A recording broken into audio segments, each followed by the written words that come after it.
paggawa ng ice candy, kakailangan natin ng cookies, cornstarch, ibap, nestle cream, gatas, at siyempre yung plastic. Tsaka tubig.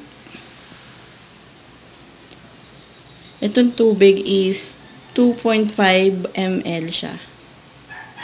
A liter siya. 2.5 litro.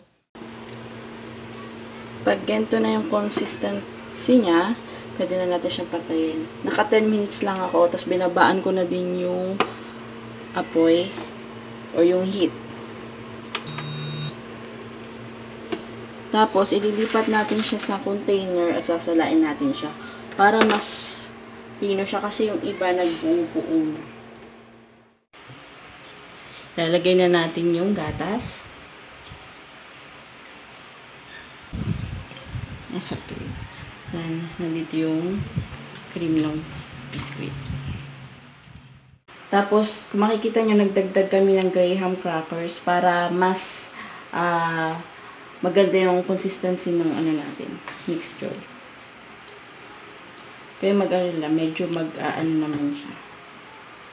Hindi naman siya ganun katapang para lumasa.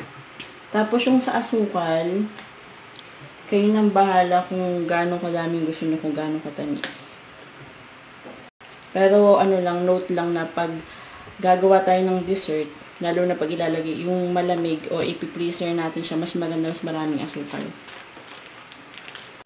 Ilalagay na natin yung cookies. So, ito na lahat. Paghalo na natin lahat ng ingredients. Kailangan na lang natin ng imbudo, funnel, saka yung plastic na ice.